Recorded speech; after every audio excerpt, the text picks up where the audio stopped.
Assalamualaikum warahmatullahi wabarakatuh. Kami dari kelompok 5, kelas 5L, mata kuliah studi kelayakan bisnis akan presentasikan hasil diskusi kelompok kami tentang inovasi binder tas 2-in-1 dengan pemanfaatan kain perca sebagai upaya pengurangan limbah tekstil dengan dosen pengampu. Yang pertama Ibu Dina Lusianti SEMMAAK, yang kedua Ibu Keke Tamara Fahira SEMM. Sebelum presentasi dimulai, kami akan perkenalkan diri terlebih dahulu. Yang pertama Puji Rahayu Ningsih NIM 2019-11028, yang kedua Kemala Antika Absari NIM 2019-11295, yang ketiga Dita Ayu Wulan Sunaria NIM 2019-11341, yang keempat Sita Rahayu Nur Aini NIM 2019-11425, dan yang terakhir Tina Amalia Putri NIM 2019-11657. Latar belakang pendirian usaha. Pada era sekarang ini, banyak yang mengabaikan peluang bisnis di bidang stationery. Adanya peluang pasar yang besar harus mampu dimanfaatkan secara kreatif dan inovatif, sehingga dapat bermanfaat bagi banyak pihak.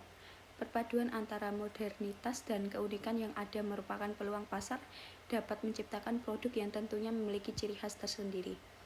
Oleh karena itu, kami berencana untuk mengembangkan bisnis produk inovasi stationery yang lebih inovatif dan kreatif sehingga dapat menjadi tren terbaru di kalangan mahasiswa, pelajar, hingga pegawai kantor. Produk tersebut adalah inovasi binder tas 2-in-1 dengan pemanfaatan kain perca sebagai upaya pengurangan limbah tekstil. Saya Puji Rahayu Ningsih, NIM 2019-11028. Baik, kita langsung saja ke topik bahasan yang pertama, yaitu mengenai aspek pasar. Nah, dalam aspek pasar ini ada 3 pokok bahasan yang akan kami sampaikan. Yang pertama itu bentuk pasar, yang meliputi pasar saat ini dan pasar yang akan datang, serta estimasi potensi pasar. Baik, saya akan langsung saja ke aspek pasar yang pertama, yaitu pasar saat ini. Dilihat dari sisi konsumen atau pembeli, pasar yang akan kami gunakan untuk memasarkan produk tas binder kami adalah pasar konsumen, di mana pasar ini adalah suatu pasar untuk barang dan jasa yang dibeli oleh perseorangan atau keluarga dalam rangka penggunaan pribadi. Nah, dikarenakan adanya pandemi COVID-19 yang sedang terjadi saat ini, maka kami akan melakukan pengalihan pasar untuk produk tas binder kami ini lebih banyak melalui media online. Aspek pasar yang kedua yaitu pasar yang akan datang. Apabila proyek bisnis tas binder kami ini mulai berkembang, maka pasar yang akan kami pilih untuk tahap selanjutnya adalah pasar penjual kembali atau sering disebut dengan reseller. Selain itu, kami juga akan tetap memperkuat pemasaran melalui media online, karena di zaman sekarang hampir semua orang menggunakan media online untuk berkomunikasi dan yang lainnya. Baik, selanjutnya adalah aspek pasar yang ketiga, yaitu estimasi potensi pasar. Kami mengembangkan produk tas binder ini dengan fungsional yang multiguna dan harga yang sesuai kualitas produk. Untuk potensi minat konsumen terhadap produk tas binder yang akan kami pasarkan ini dapat dikatakan tinggi. Mengapa? Karena di Indonesia sendiri, mayoritas adalah pelajar, mahasiswa, dan pekerja kantoran, yang sebagian besar dari mereka sangat membutuhkan alat tulis kantor atau yang sering disebut stationery yang praktis dan multifungsi, sehingga sebagian besar dari mereka memiliki minat yang tinggi terhadap produk tas binder kami ini nantinya. Di sini selanjutnya saya akan menjelaskan pokok bahasan yang kedua, yaitu mengenai aspek pemasaran. Nah, dalam aspek pemasaran ini sendiri dibagi menjadi 3 bahasan lagi. Yang pertama yaitu STP atau segmentasi, targeting, dan positioning produk. Yang kedua yaitu bauran pemasaran atau marketing mix, dan yang ketiga yaitu strategi pemasaran. Baik, dalam penentuan STP produk pada aspek pemasaran kali ini, yang pertama saya bahas yaitu segmentasi produk. Untuk segmentasi produk inovasi tas binder kami ini nantinya dibagi menjadi 3. Yang pertama yaitu segmentasi demografis, yang kedua segmentasi geografis, dan yang ketiga adalah segmentasi psikografis.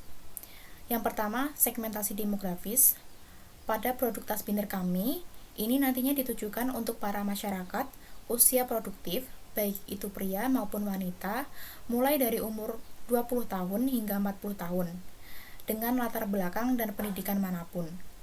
Produk tas binder kami ini juga nantinya akan dipasarkan kepada masyarakat dengan pendapatan dan penghasilan ekonomi dari sektor manapun.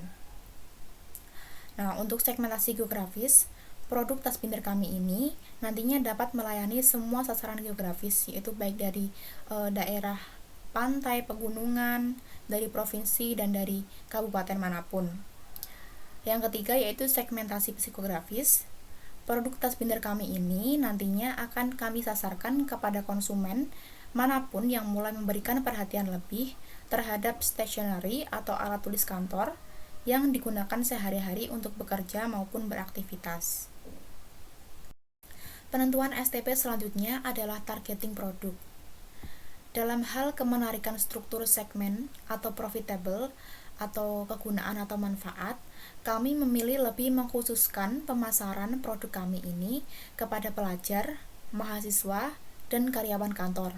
Mengapa? Karena secara profitable, mereka lah yang memerlukan produk seperti tas binder ini.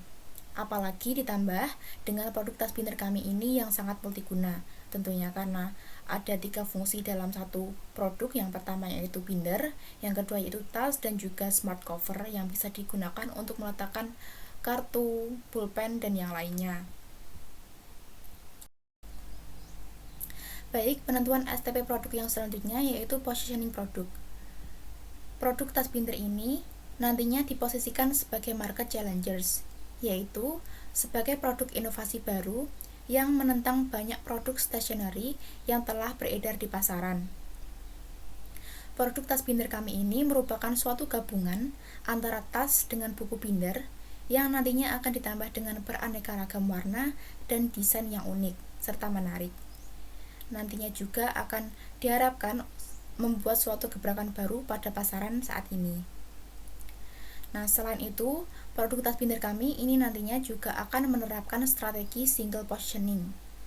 Pada single positioning, tas binder kami ini nantinya akan menggunakan suatu slogan, yaitu praktis, modis, dan multifungsi, yang diharapkan juga akan membuat konsumen tertarik terhadap produk kami ini. Baik, aspek pemasaran yang selanjutnya yaitu bauran pemasaran atau sering kita sebut sebagai marketing mix. Kami nantinya akan menggunakan 4 bauran pemasaran, yaitu yang pertama produk, yang kedua yaitu price atau harga, yang ketiga yaitu place atau tempat, dan yang keempat yaitu promotion atau promosi.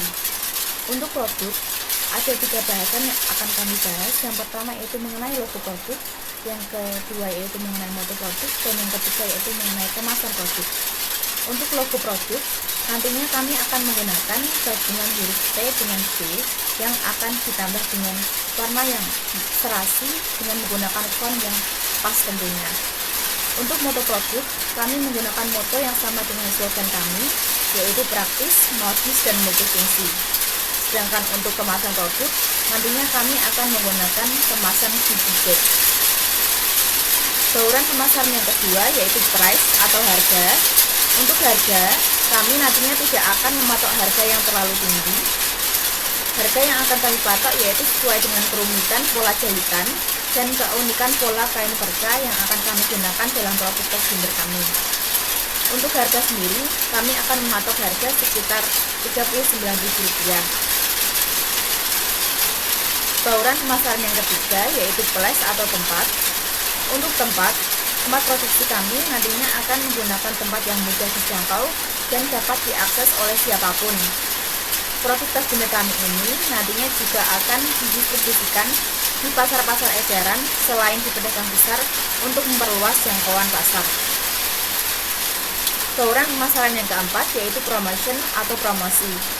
Untuk promosi, kami nantinya akan menggunakan media cetak seperti media poster, media internet seperti penggunaan media sosial Instagram, Facebook, dan website. Selain itu, kami juga akan menggunakan jasa endorse untuk mengembangkan produk ke jangkauan pasar yang lebih banyak serta luas. Untuk bahasan yang selanjutnya akan disampaikan oleh rekan saya. Strategi pemasaran. Strategi pemasaran dari proyek bisnis binder tas adalah satu, bekerja dengan partner-partner, yang kedua pembuatan maskot dan publikasi maskot di tempat berkumpul anak muda, yang ketiga publikasi media cetak, yang keempat publikasi melalui media internet, yang kelima endorse akun ternama. Selanjutnya, gambaran umum rencana usaha, aspek ekonomi dan lingkungan. Gambaran umum rencana usaha. Proyek bisnis Bindertas ini memiliki peluang yang sangat besar di bidang stationery dan kerajinan. Produk Bindertas 2-in-1 ini multifungsi. Potensi sumber daya dari proyek bisnis ini tentunya merupakan pelaku bisnis yang handal dan tentunya memiliki pengalaman di bidang bisnis inovasi kerajinan stationery yang berdaya guna tinggi. Selain sumber daya manusia, potensi sumber bahan baku juga sangat tersedia pada daerah Kudus tersendiri, sehingga mudah dalam hal pemerolehannya. Seperti kain perca, di Kudus sangat banyak konveksi pakaian sehingga perolehan kain perca juga sangat mudah.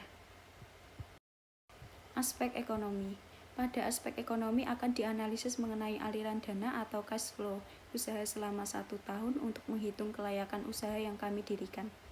Berikut ini disajikan cash flow dari usaha inovasi Bindertas dengan kain perca. Berikut adalah cash flow usaha inovasi Bindertas tahun 2021. Di sini ada rencana produksi, mulai dari bulan pertama sampai bulan ke-12 mengalami kenaikan. Ada kas tersedia awal bulan. Ada juga cash outflow, terdiri dari perlengkapan yang diperlukan, bahan habis dipakai, perjalanan pemasaran, perjalanan produksi, lain-lainnya. Jumlah dan sisa cash outflow dari bulan ke-1 sampai ke-12. Ada cash inflow terdiri dari hasil penjualan, jumlah dan kas tersedia akhir bulan dari bulan pertama sampai bulan ke-12. Aspek lingkungan. A. Manfaat ekonomi, sosial, dan budaya. Manfaat ekonomi yaitu proyek bisnis ini akan mampu memberikan manfaat baik dari segi ekonomi, yaitu proyek ini akan membuka kesempatan lapangan pekerjaan bagi masyarakat sekitar tempat produksi, memenuhi kebutuhan masyarakat khususnya pelajar, mahasiswa, dan pekerja kantoran.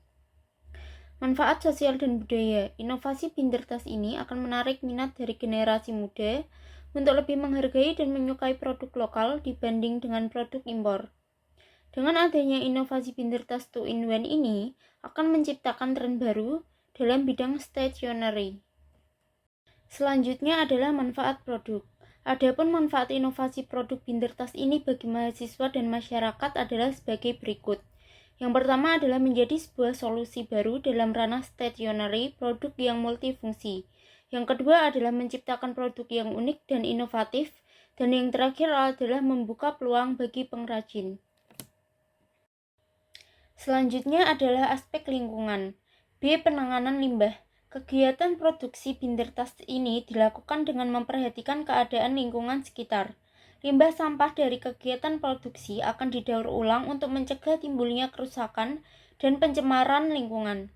Bahan kain perca yang digunakan didapatkan dari usaha konveksi di sekitar daerah Kudus, sehingga limbah kain atau limbah tekstil di Kudus dapat terminimalisir. Di daerah Kudus sendiri, usaha di bidang stationery atau peralatan sekolah atau kuliah atau kerja masih minim. Untuk itu, proyek bisnis inovasi Bindertas sangat berpotensi pada pasar.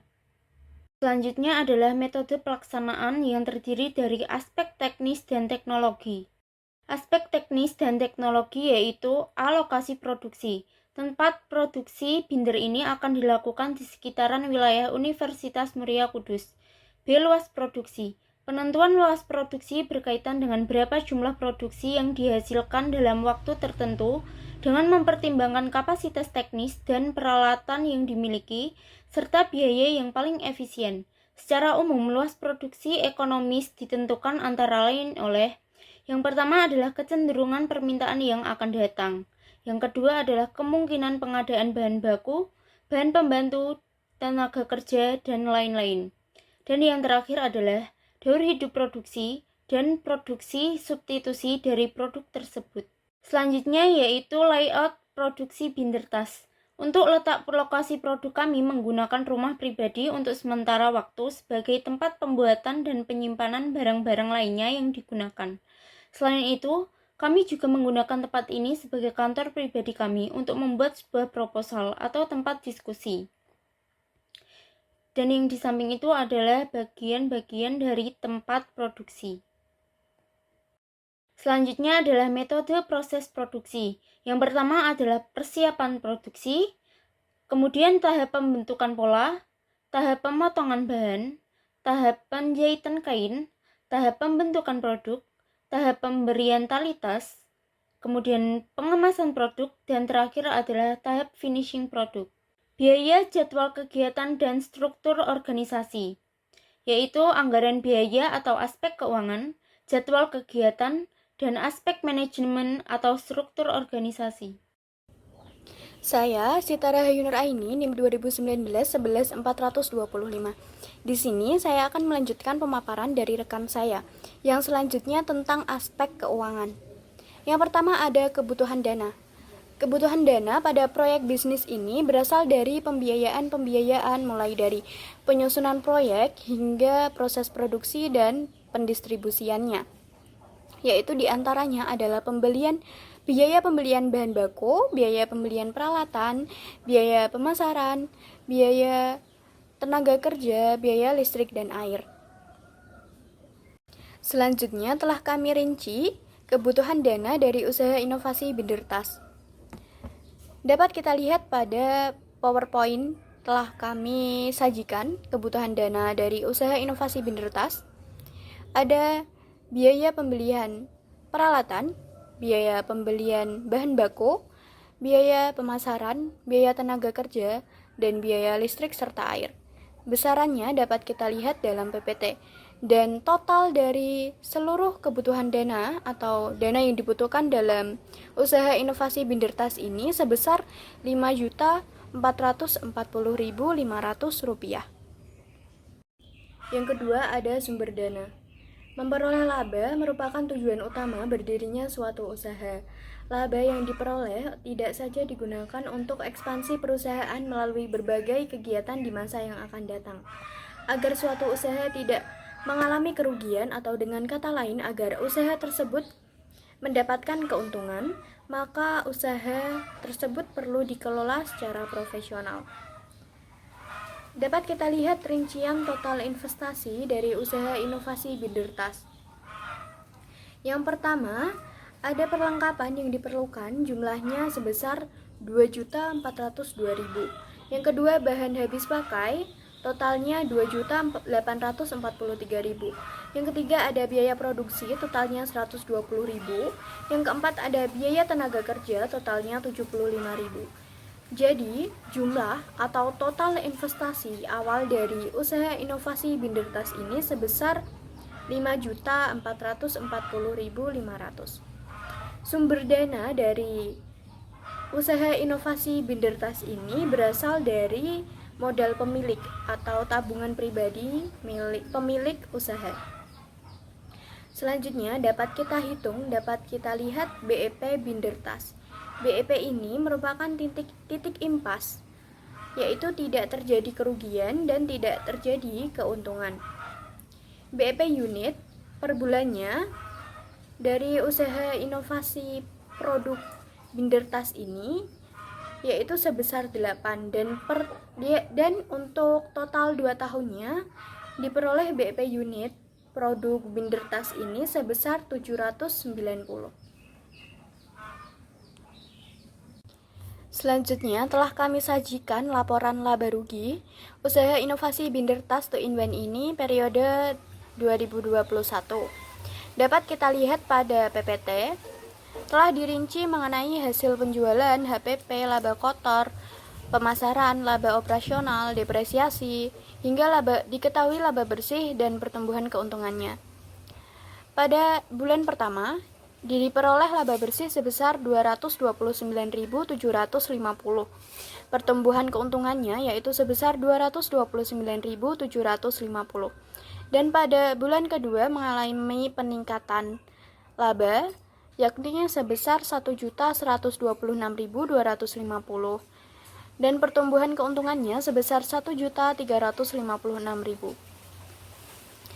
Lalu pada akhir periode 2021 yaitu pada bulan ke-12 diperoleh laba bersih sebesar 10.091.250 dan pertumbuhan keuntungannya sebesar 61.926.000. Selanjutnya, yang ketiga, metode penilaian investasi. Metode penilaian investasi ini ada 3. Yang pertama, net present value. Net present value adalah suatu metode penilaian investasi yang digunakan untuk menentukan nilai saat ini dari suatu investasi dengan jumlah diskon seluruh arus kas yang diperoleh dari suatu proyek. Telah disajikan dalam PPT mengenai net present value. Jumlah present value yaitu 68.142.273 dan investasi awalnya berjumlah 5.440.500. Jadi net present value dapat diketahui atau dapat diperoleh yaitu 62.701.773 rupiah yang diperoleh dari jumlah present value dikurangi dengan investasi awal. Metode penilaian investasi yang kedua ada IRR atau Internal Rate of Return. IRR adalah metode yang digunakan untuk memperkirakan profitabilitas dari investasi yang bersangkutan. Dari perhitungan yang telah kami lakukan, IRR dari usaha inovasi binder tas ini sebesar 1,756 yang berarti usaha ini layak dijalankan karena nilai IRR-nya lebih dari 1.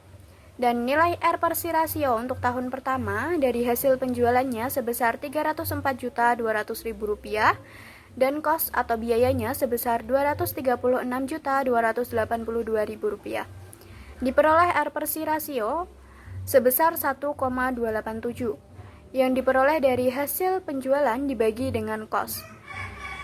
Nilai penjualannya di sini lebih tinggi daripada kos. Jadi usaha ini layak untuk dijalankan. Selanjutnya, metode penilaian investasi yang ketiga ada payback period. Payback period merupakan jangka waktu yang dibutuhkan untuk mengembalikan nilai dari investasi melalui penerimaan yang dihasilkan oleh proyek investasi yang berkaitan. Dapat kita lihat pada perhitungan payback period yang telah kami sajikan dalam PowerPoint untuk periode 1 tahun atau 12 bulan. Pada tahun ketiga, nilai pertumbuhan kas masuknya sebesar 5.376.750 yang berarti kurang dari total investasi awal yang berjumlah 5.440.500 rupiah. Jadi pada bulan ketiga, pemilik belum bisa mendapatkan kembali modal investasi awalnya. Selanjutnya, pada bulan keempat, dapat kita lihat nilai pertumbuhan kas masuknya sebesar 8.962.000. Yang berarti lebih besar dari total investasi awalnya yaitu 5.440.500. Dapat dikatakan pada bulan keempat ini pemilik sudah bisa mendapatkan kembali modal investasinya dan pada bulan-bulan selanjutnya pemilik usaha inovasi binder tas ini dapat memperoleh keuntungan. Selanjutnya yaitu analisis kelayakan usaha inovasi binder tas. Yang pertama, analisis kelayakan usaha untuk NPV dengan hasil Rp62.701.773. Yang kedua, IRR dengan hasil 1,756. Yang ketiga, RC dengan hasil 1,287. Yang keempat, ada payback period dengan hasil 1,4. Yang mana pada bulan keempat modal investasi sudah kembali. Kemudian analisis kelayakan usaha ini layak atau tidak, usaha inovasi binder ini layak. Selanjutnya yaitu aspek manajemen. A. Struktur organisasi. Struktur organisasi yaitu suatu bagian yang disusun untuk mempermudah dan mengetahui gambar secara sistematis mengenai hubungan kerjasama orang-orang yang terdapat dalam suatu badan dalam rangka untuk mencapai suatu tujuan. Dari struktur organisasi tersebut dapat dijelaskan bahwa pimpinan memegang kendali perusahaan. Kemudian untuk melaksanakan usahanya dibantu oleh tenaga kerja seperti produksi dan pemasaran dan bendahara atau administrasi. Baik, berikut adalah susunan struktur organisasi untuk usaha binder tas. Yang pertama ada Mbak Puji Rayuningsih sebagai pimpinan. Yang kedua ada Mbak Kemala Antika Hapsari sebagai bagian pemasaran. Kemudian ada Mbak Dita Ayu Wulan S dan Mbak Sita Rahayu Nur A sebagai bagian produksi. Kemudian Mbak Rina Amalia Putri sebagai bagian keuangan. Selanjutnya yaitu deskripsi pekerjaan, kewajiban dan tanggung jawab setiap bagian. Yang pertama, pimpinan usaha. Pimpinan usaha bertanggung jawab penuh atas segala sesuatu yang terjadi dan berlangsung dalam proses usaha.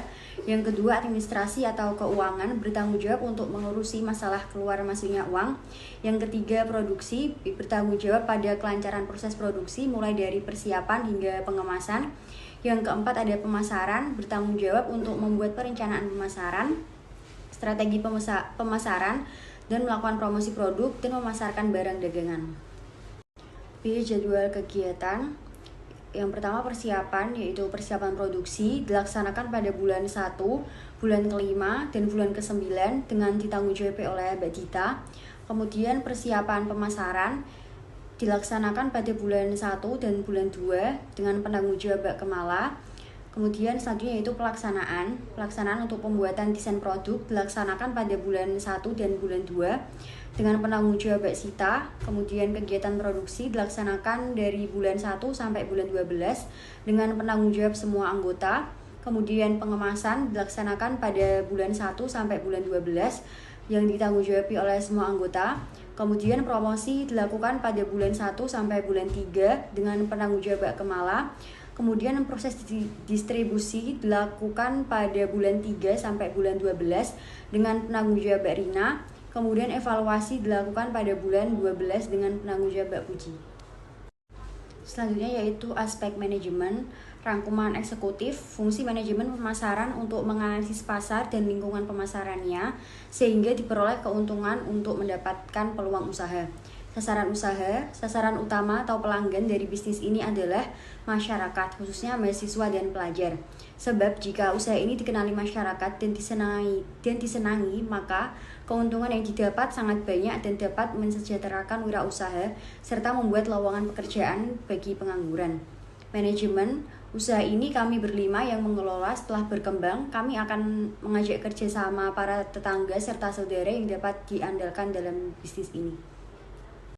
Aspek yuridis, bentuk usaha dari proyek bisnis ini kami daftarkan ke dalam UMKM di Kudus.